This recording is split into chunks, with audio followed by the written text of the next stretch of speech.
Dear children, today I shall discuss about question tag. Question tag जो grammar में आता है तो कंपटीशन में भी बहुत सारे क्वेश्चन आते हैं इससे। सबसे पहले समझें कि क्वेश्चन टैग क्या होता है। क्वेश्चन टैग और क्वेश्चन में अंतर है। क्वेश्चन एक इंडिपेंडेंट सेंटेंस होता है, स्वतंत्र वाक्य होता है। जैसे why shall I not go there, ये एक वाक्य है। लेकिन क्वेश्चन टैग इस प्रकार से हम बनाते हैं, जैसे देखें, तुम राम को जानते हो ना, यू नो राम, यहाँ कॉमा लगा देते हैं।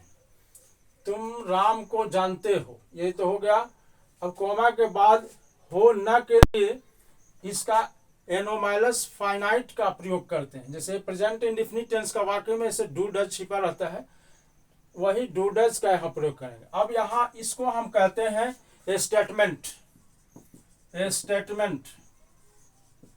और इसके बाद हम क्वेश्चन टैग लगाएंगे तो इसका हिडन एनोमैलस फाइनाइट है डू। डू चूंकि ये पॉजिटिव सेंटेंस में नॉट का प्रयोग नहीं हुआ है, इसलिए इसमें हम नॉट लगाते हैं। और शॉर्ट फॉर्म में लगाते हैं तो शॉर्ट फॉर्म में डोंट हो जाएगा, डोंट। डोंट, अब इसका सब्जेक्ट है यू तो हो जाएगा डोंट यू, और क्वेश्चन मार्क लगा देते हैं। इसी को हम कहते हैं, इसी का नाम है डोंट यू का जो प्रयोग करते हैं वो क्वेश्चन टैग कहलाता है। और ये स्टेटमेंट है, वह नहीं आएगा। अब चूंकि ये पॉजिटिव था तो ये निगेटिव बन गया। अब यहां देखें, वह नहीं आएगा ना, ही विल नॉट कम, वह नहीं आएगा ना। न के लिए हम क्या लगा देते हैं, यहां जैसे लगाया तो यहां का एनोमैलस फाइनाइट विल है तो विल का प्रयोग करेंगे। चूंकि यह नॉट आ गया, निगेटिव है तो ये पॉजिटिव हो जाएगा। ये जब पॉजिटिव हो तो ये क्वेश्चन टैग निगेटिव होगा, और जब स्टेटमेंट निगेटिव हो तो क्वेश्चन टैग पॉजिटिव हो जाएगा। इसलिए लिखते हैं विल ही, विल ही, वह नहीं आएगा न। इस तरह से न हिंदी में इसका अर्थ में आता है, ही विल नॉट कम, वह नहीं आएगा। और विल ही के लिए लिखते हैं न, क्वेश्चन टैग के लिए इसी को हम कहते हैं क्वेश्चन टैग। अब हम ये शॉर्ट फॉर्म थोड़ा बताएंगे, उसके बाद आगे बढ़ेंगे। शॉर्ट फॉर्म में देखें आप, डू प्लस नॉट मिलकर बनता है डोंट। यहां देखें, डू और नॉट जब हम दोनों को कंबाइन करेंगे तो ये डू नॉट का ओ हट जाता है, इसको हम हटा देते हैं और इसके बदले हम ओ के बदले अपोस्ट्रोफी लगा देते हैं तो हो जाएगा डोंट। उसी प्रकार से डज प्लस नॉट, तो ओ हटा देंगे तो हो जाएगा doesn't. Is plus not isn't. देखिए यहां किस तरह से बनता है, केवल ओ को हटा दिया हमने, सबको नॉट का ओ हटा दिया और उसके लिए अपस्ट्रॉफी का, इसको हम अपस्ट्रॉफी कहते हैं, अपस्ट्रॉफी कहते हैं, ये इजंट। इस प्रकार से सब में इसी तरह से बनता है, जितने भी एनोमैलस फाइनाइट है उसके साथ। दो चीजों में, जैसे शैल नॉट, शैल नॉट, इसमें थोड़ा डिफरेंट है। शैल नॉट का सैंट होता है और विल नॉट का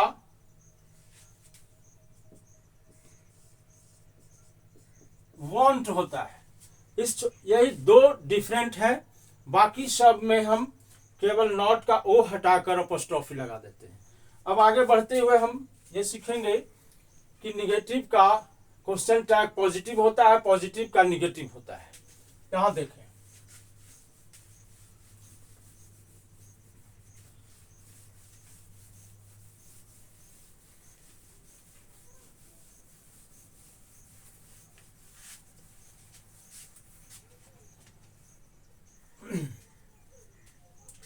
नंबर 1 में सीखेंगे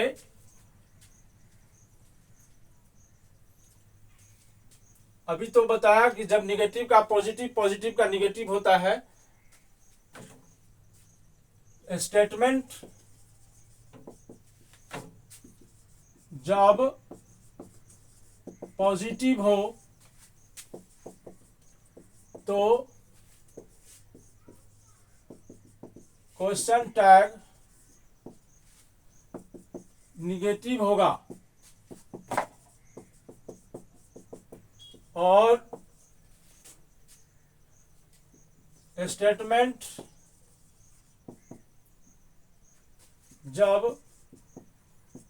निगेटिव हो तो क्वेश्चन टैग पॉजिटिव होगा, जिसका एग्जाम्पल हमने अभी पहले बताया। दूसरा इसका नियम यह होगा कि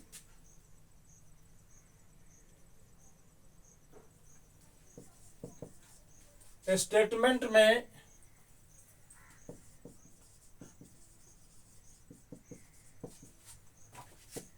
नॉट नहीं भी हो, नहीं हो,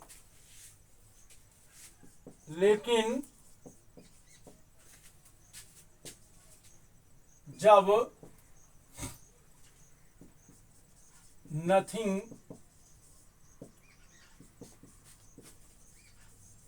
nobody no one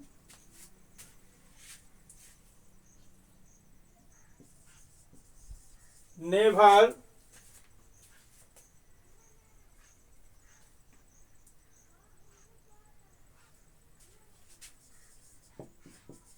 neither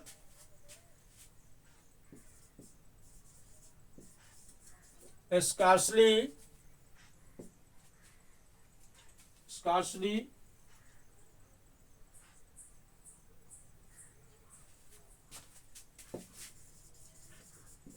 hardly little few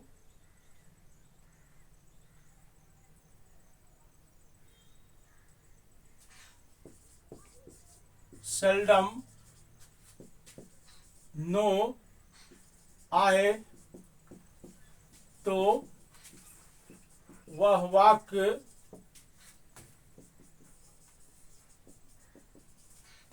वाक्य निगेटिव होगा। समझे आप? स्टेटमेंट में नॉट नहीं आता है, लेकिन नथिंग आ जाए, nobody, no one, never, neither, scarcely, hardly, little, few, seldom, no आए तो वह वाक्य निगेटिव होगा। नॉट नहीं भी आया है तो। जैसे देखें एग्जाम्पल में,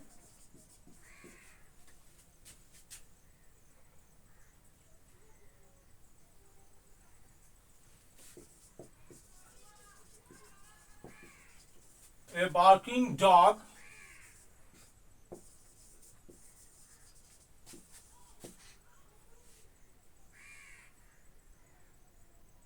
seldom bite, क्या कॉमा है? Barking dog seldom bite, seldom आ गया, अब निगेटिव बन गया, ये निगेटिव स्टेटमेंट है, इसलिए लिखते हैं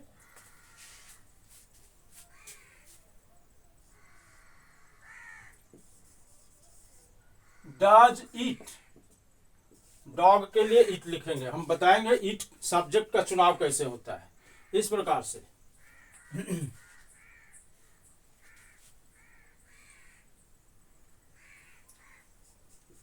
he never goes there, he never goes there, never आ गया, ये नॉट नहीं आया है लेकिन नेवर है, सेल्डम है, स्कार्सली है, हार्डली है, कुछ भी आएगा तो ये निगेटिव माना जाता है स्टेटमेंट को, और यहां हो जाएगा डज ही। ये दूसरा नियम था। अब इसके बाद हम पढ़ेंगे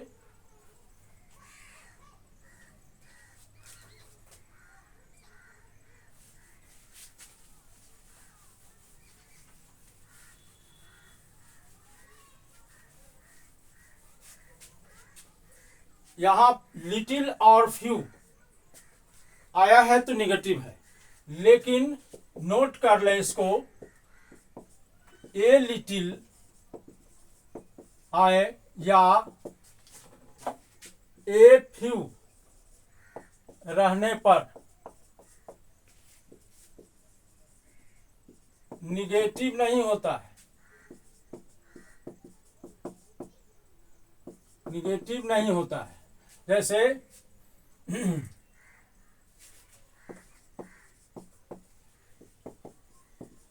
he has a few books, he has a few books, a few आया है, केवल फ्यू नहीं आया है, इसलिए ये निगेटिव नहीं है, पॉजिटिव वाक्य ए जब आ गया तो, इसलिए इसका हम लिखते हैं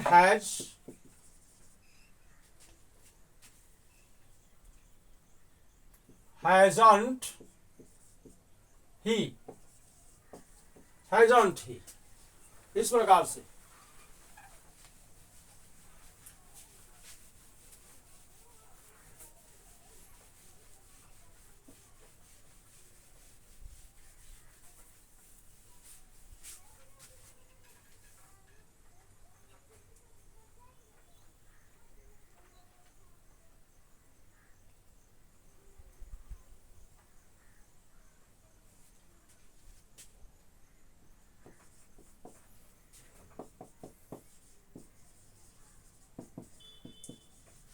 इंपरेटिव सेंटेंस का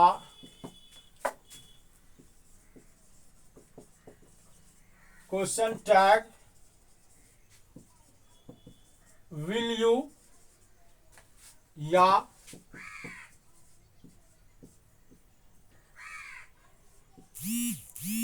want you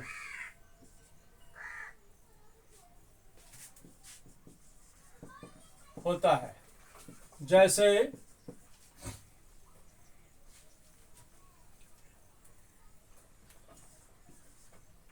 open the window,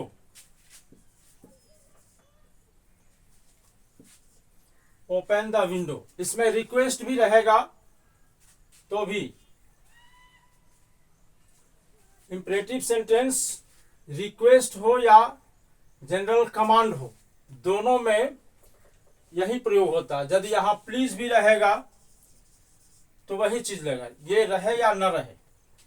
open the window लिखते हैं विल यू या वांट यू भी लिख सकते हैं,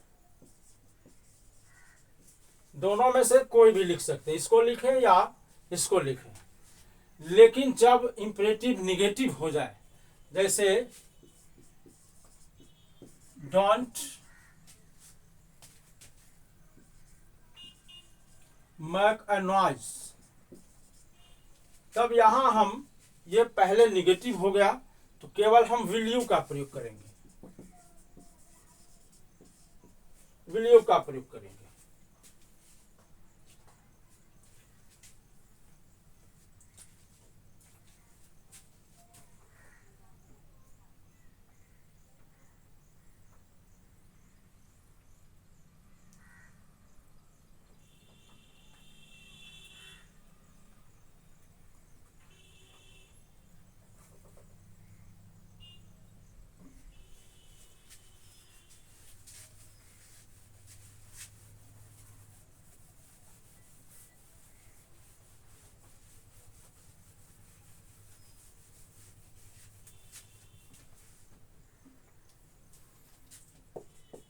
लेट से शुरू जो वाक्य, लेट से शुरू होने वाले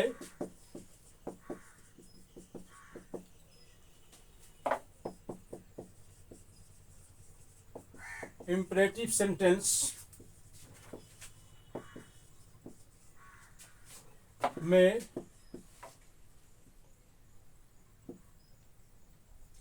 लेट से शुरू होने वाले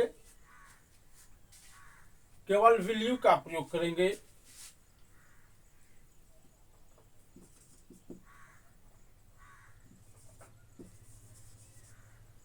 विल यू का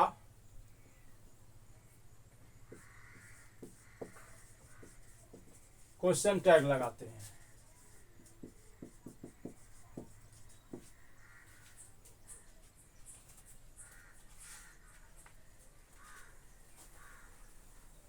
शैल बी, सॉरी,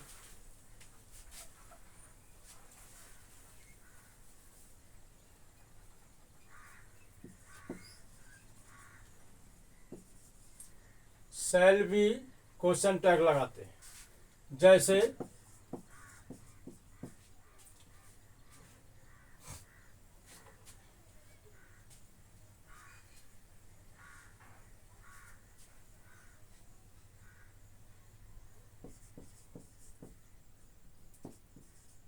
लेट्स, ये लेट्स लिखते हैं जिसका फुल फॉर्म लेट अस होता है। लेट अस शैल बी लगाएंगे इसमें। Let us go now, let us go now, us जब आ जाता है तो इसमें हम शैल बी लगाएंगे।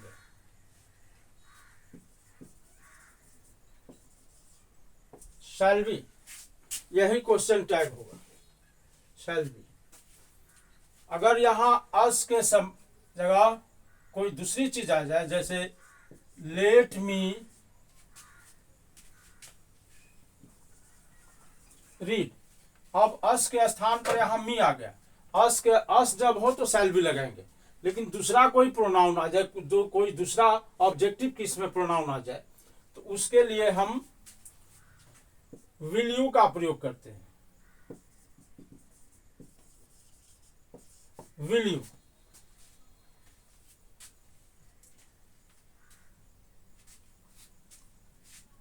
जैसे लेट हिम, ये भी अस के अलावा दूसरी चीज है। Let him read, objective case में है, ही का ऑब्जेक्टिव केस है। लेट हिम रीड, तो विल यू। इस प्रकार से अस के अलावा कोई दूसरा ऑब्जेक्टिव केस में प्रोनाउन आता है तो उसको हम विल यू लगाते हैं, और अस जब आए तो शैल भी लगाते हैं। इसके बाद अगला नियम है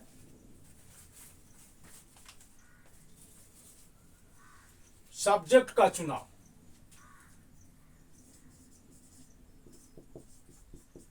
सब्जेक्ट का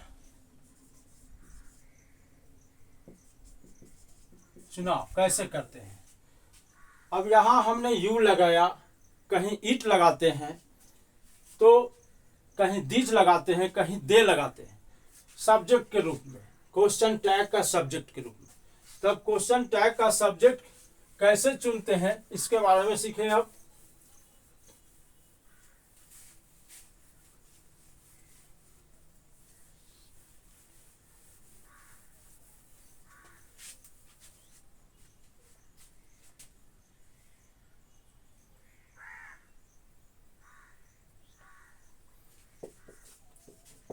यदि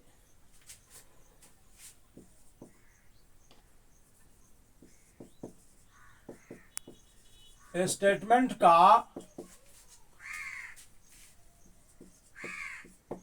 सब्जेक्ट कोई प्रोनाउन हो, प्रोनाउन मतलब आई हो, वी हो, यू हो, सी हो, ही हो, दे हो,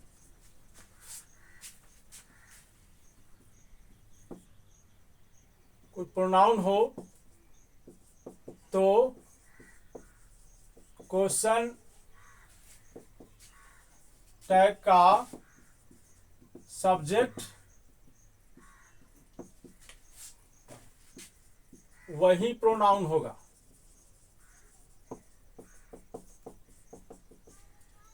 जैसे आपने कई एग्जाम्पल दिया, उसमें देखा, जैसे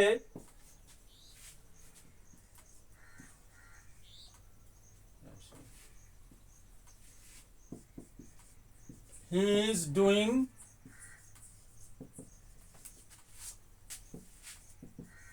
his work, he is doing his work।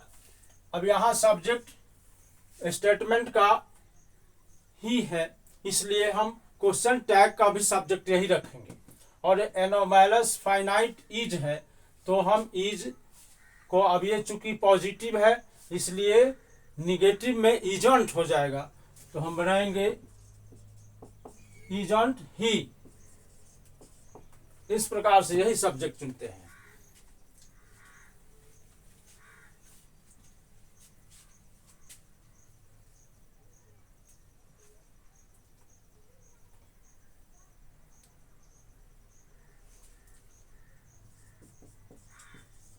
यदि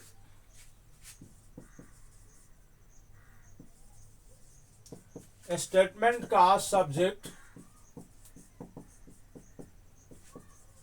देयर हो, देयर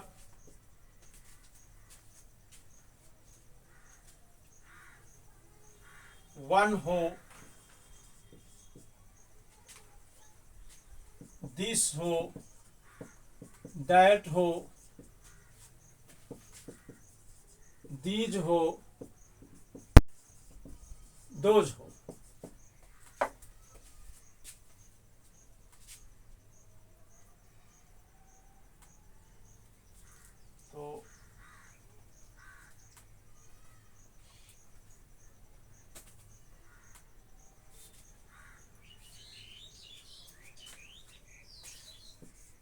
तो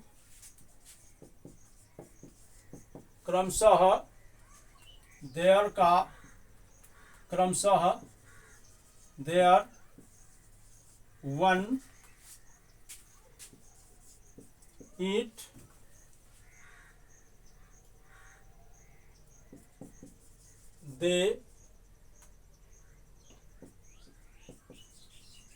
दे होता है।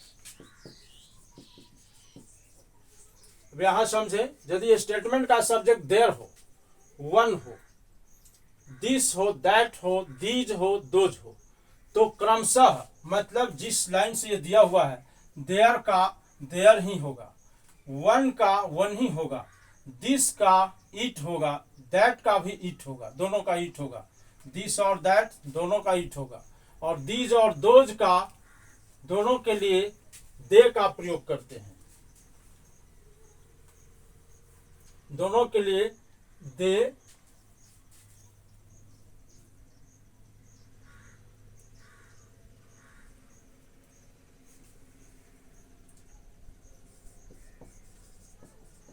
क्वेश्चन टैग का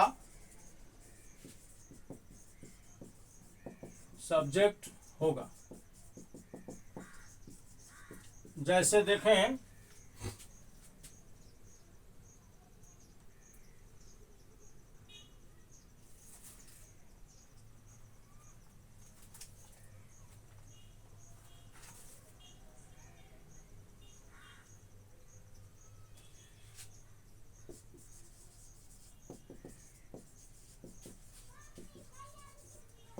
there is nothing in it, there is nothing is it। अब नथिंग आ गया, निगेटिव बन गया, तो लिखेंगे इज देयर, इज देयर। इसी प्रकार से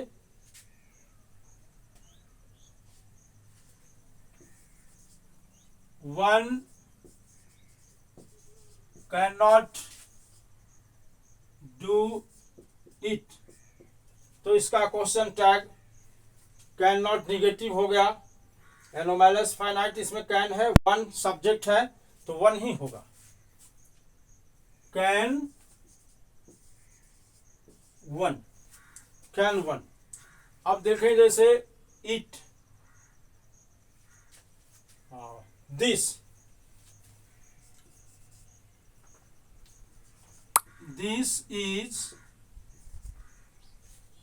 और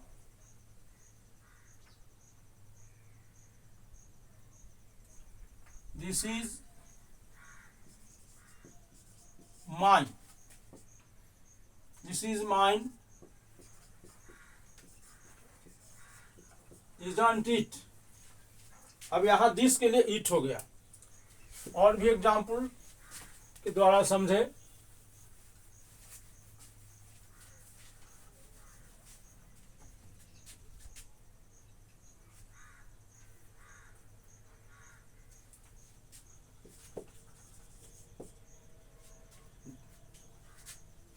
That is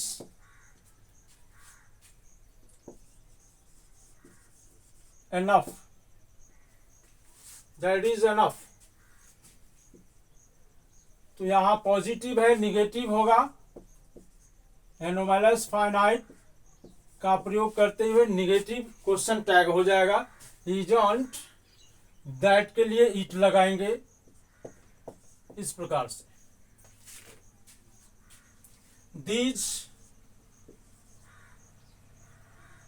these are not mine, not है तो are they।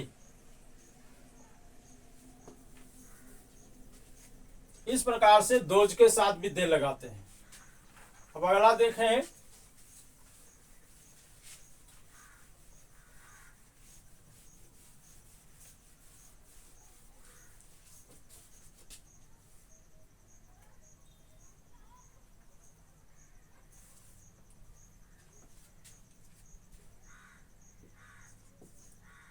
यदि दिस दैट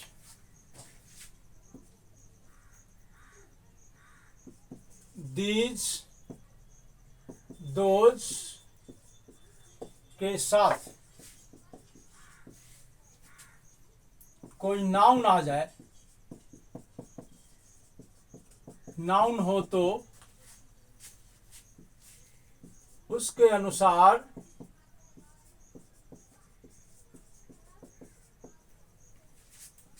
क्वेश्चन टैग का सब्जेक्ट लगाते हैं।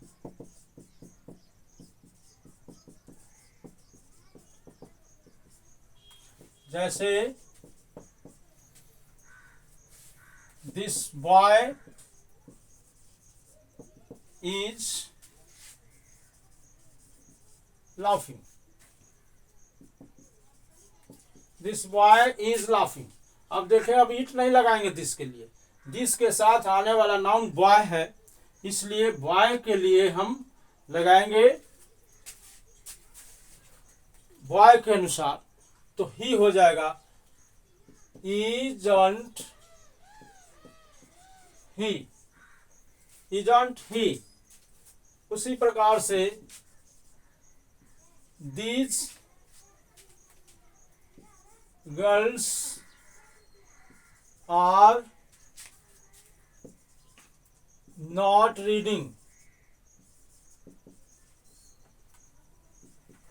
these girls are not reading। यहां देखें तो यहां these के साथ गर्ल्स प्लुरल हो गया, तो ये हम इनके लिए दे का प्रयोग करेंगे ही। और निगेटिव है तो केवल आर दे लगाएंगे।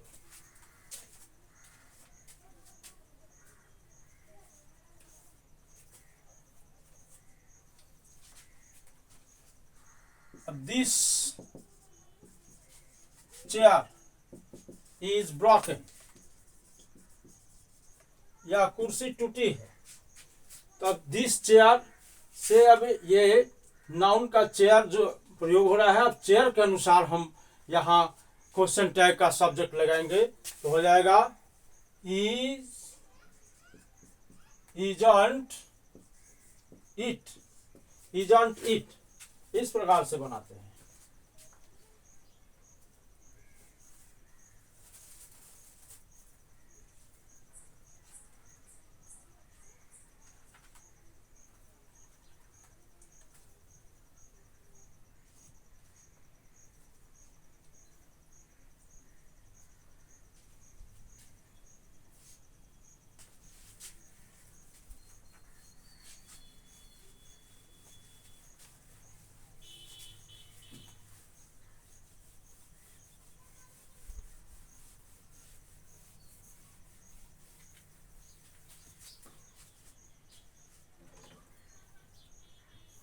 अगला है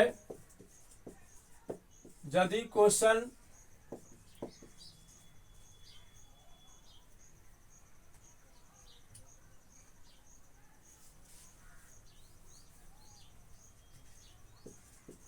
यदि ये स्टेटमेंट का सब्जेक्ट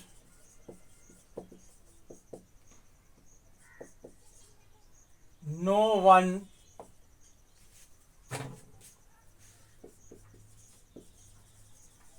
nobody none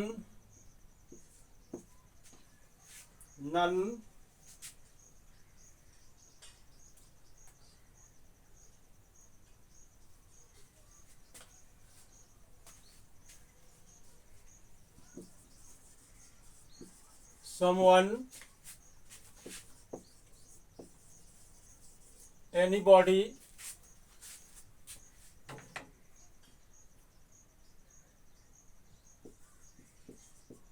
इत्यादि हो तो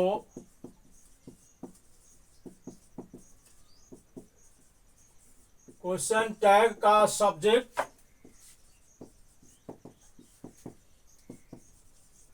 दे होगा। जैसे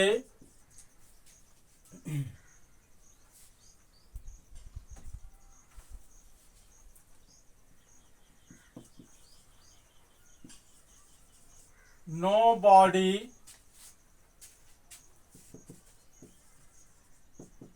is coming today।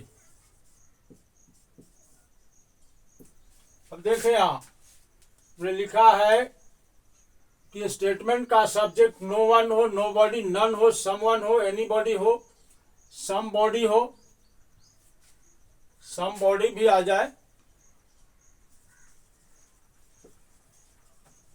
समबॉडी हो, एनीबॉडी हो, तो ये स्टेटमेंट का सब्जेक्ट ये यदि आए तो हम क्वेश्चन टैग का सब्जेक्ट दे लगाते हैं। जैसे नोबॉडी इज कमिंग टुडे तो लिखेंगे आर दे, नोबॉडी निगेटिव हो गया,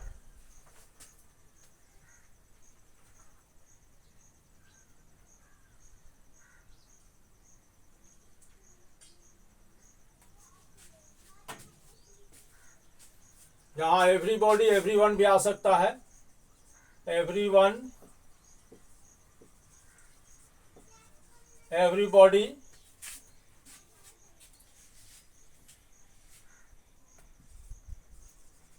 somebody is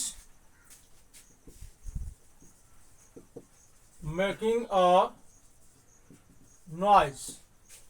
अब ये nobody आया था तो निगेटिव आया, यहाँ somebody अब निगेटिव नहीं होगा, ये पॉजिटिव है। somebody is making a noise तो इनके लिए भी दे का प्रयोग कर, जितना बॉडी आ जाए, वन आ जाए, उनके लिए दे का प्रयोग करते हैं क्वेश्चन टैग के सब्जेक्ट में।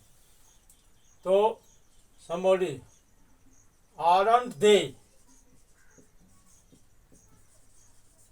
aren't they, question mark, question tag के बाद क्वेश्चन मार्क लगाते हैं, इसको याद रखेंगे।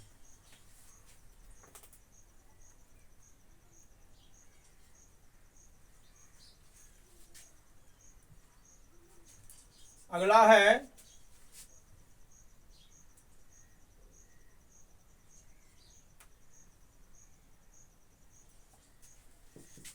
नो एनी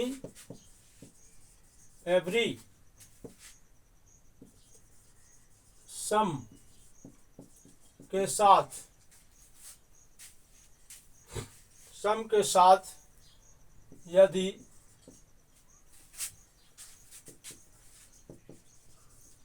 थिंग लगा हो, जैसे आप लिखते हैं नथिंग, एनी में लगाते हैं एनीथिंग, एवरीथिंग,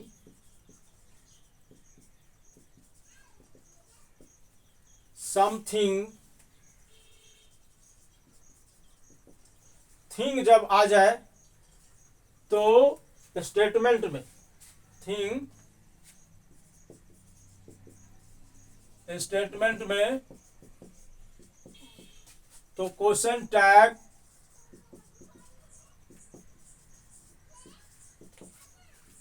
का सब्जेक्ट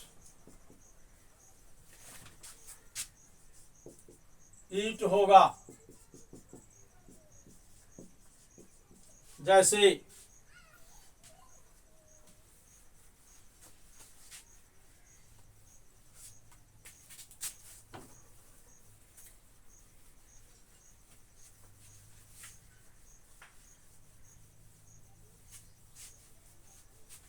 इस प्रकार हमने देखा कि पहले वाले क्वेश्चन में बॉडी लग जाए तो दे हो जाएगा, और यहां थिंग जब आ जाए तो ईट लगेगा। जैसे आप देखें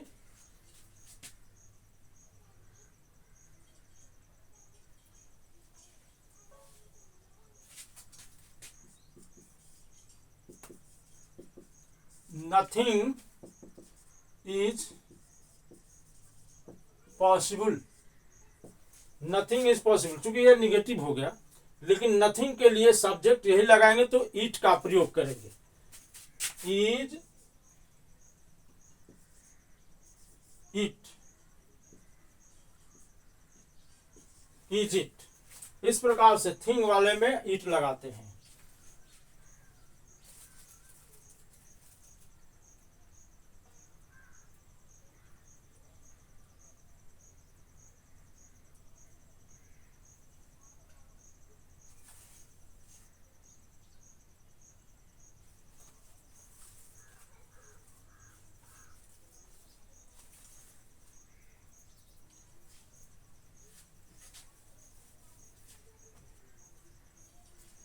अगला है, यदि स्टेटमेंट में all of us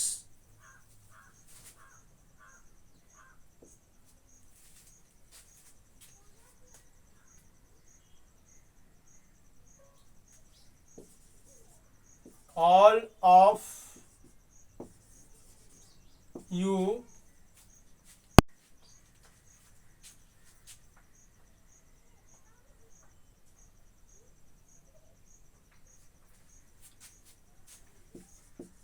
any one of us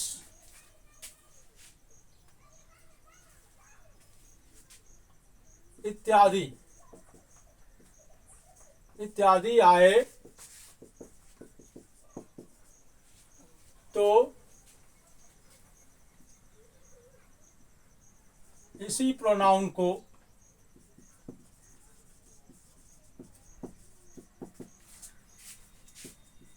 हम क्वेश्चन टैग का सब्जेक्ट बनाते हैं।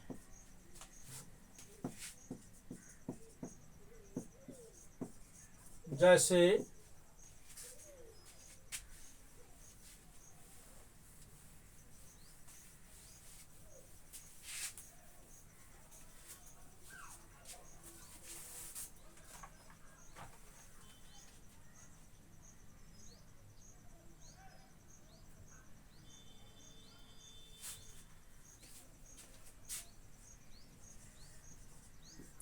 most of them do not know it। अब याद देखें, मोस्ट ऑफ देम, और मोस्ट ऑफ के बाद देम जो प्रोनाउन आया है इसी के अनुसार अब इसका हम नॉमिनेटिव केस में लगा दें। देम का दे होता है तो यहां लिखेंगे, चूंकि निगेटिव है तो लिखेंगे do they.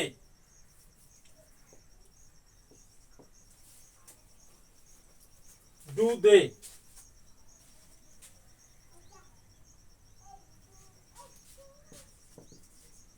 all of you can do it। all of you can do it, यहां you आया है, इसी को हम सब्जेक्ट बनाएंगे can not you, cantt you.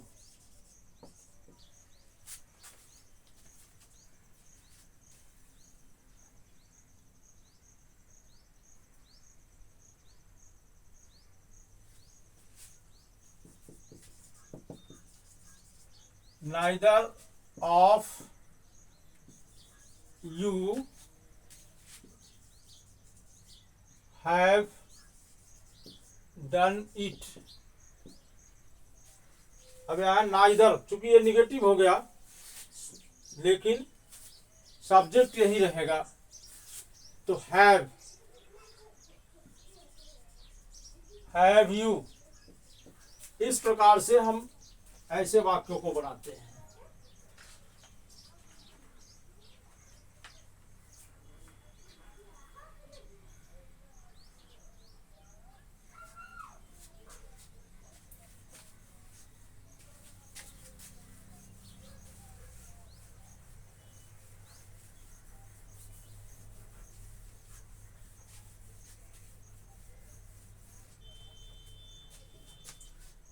अब देखें, एक एम आई नॉट, इसको हम कभी नहीं लिखते हैं। क्वेश्चन निगेटिव क्वेश्चन टैग जब एम आई नॉट लिखता है तो एम ऑन्ट आई नहीं लिखते। एमंट आई जहां भी आए वहां हम आरंट आई लिखते हैं। इस चीज को ध्यान रखें। एमंट आई भूल से विद्यार्थी लिख देते हैं। समझ में आ रहा है आपको? हाँ, तो एमंट आई कभी नहीं लिखते हैं क्वेश्चन टैग में, उसके लिए हम आरंट आई लिखते हैं। अब देखें, डेयर और नीड वाले वाक्य में भी डेयर या नीड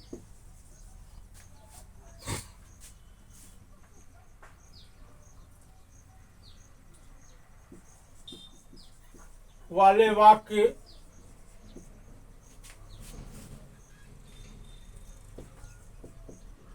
का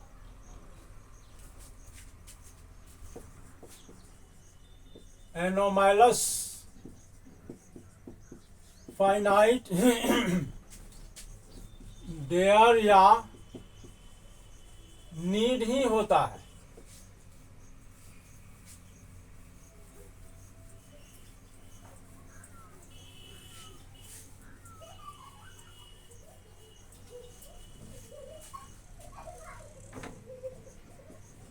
होता है यदि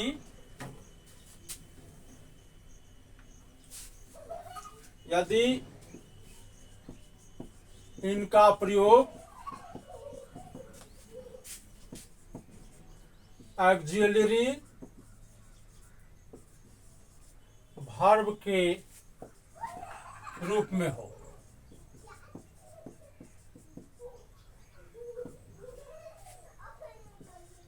जैसे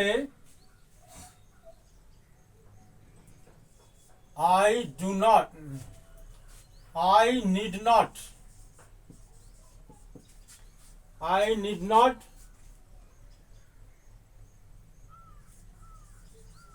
फियर यू, मुझे आपसे डरने की जरूरत नहीं है।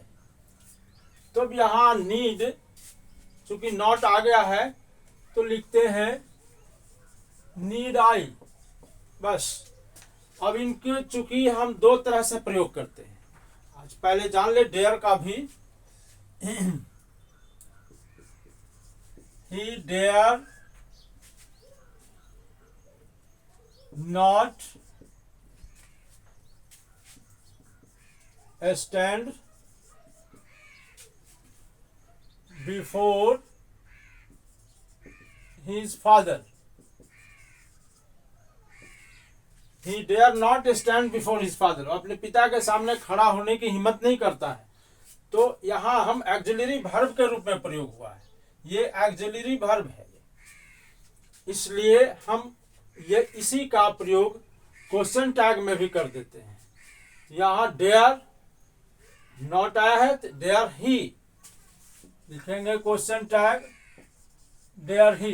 अब चूंकि इसका प्रयोग हम यदि सीखेंगे तो लंबा समय लगेगा, हम किसी अगले वीडियो में देयर और नीड का प्रयोग डिटेल से समझाएंगे, लेकिन अभी इतना जान ले इसका प्रयोग दो तरह से होता है।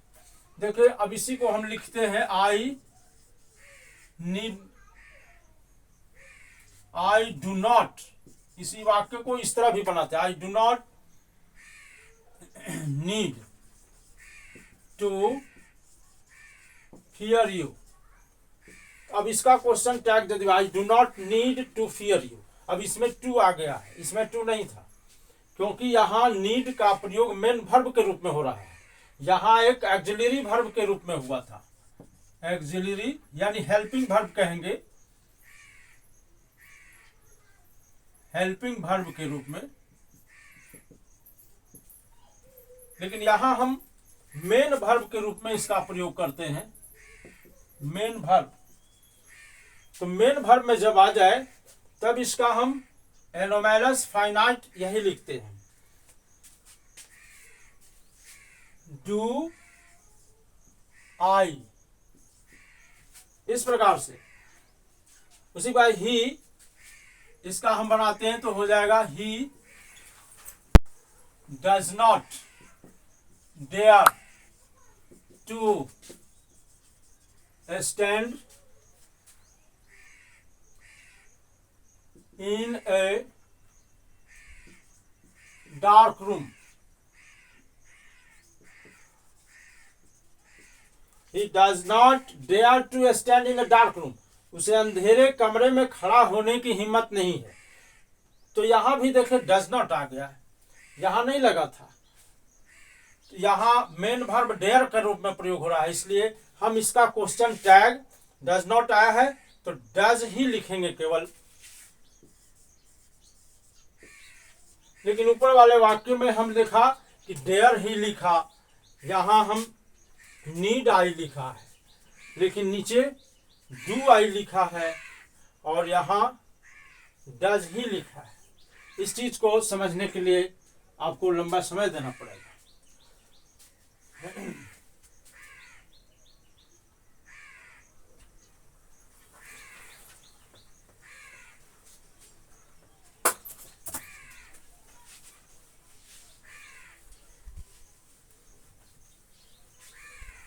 किसी किसी वाक्य में यूज्ड टू का प्रयोग आता है, किसी किसी वाक्य में यूज्ड टू का प्रयोग आता है, जैसे I used to walk in the morning. तो इसका हम आई यूज टू वॉक, तो इसका हम क्वेश्चन टैग लगाते हैं तो केवल लिखेंगे used I, use don't I, ये निगेटिव नहीं है इसलिए लिखेंगे use don't I, use don't I. यहां ध्यान देंगे क्योंकि ये हेल्पिंग वर्ब, जैसे डेयर और नीड का प्रयोग करते हैं उसी तरह से ये हेल्पिंग वर्ब की तरह प्रयोग हो रहा है। अब यहां देखें, फिर इसी वाक्य को हम इस तरह भी बनाते हैं, I did not use to, या I did not use to walk in the morning. अब यहां यूज का प्रयोग एक वर्ब के रूप में हुआ है, यहां डिड नॉट आ गया है, इसीलिए इसका क्वेश्चन टैग हो जाएगा, निगेटिव है तो लिखेंगे डिड आई, डिड आई। इस प्रकार से बस आज का ये क्वेश्चन टैग का वीडियो समाप्त हुआ और आप लोग अच्छी तरह से याद करेंगे, पढ़ेंगे, समझेंगे, जहां कठिनाई होगा पूछेंगे। और आप लोग जो चैनल मेरा देखेंगे इस चैप्टर का उसको सब्सक्राइब करें, सीखें। धन्यवाद।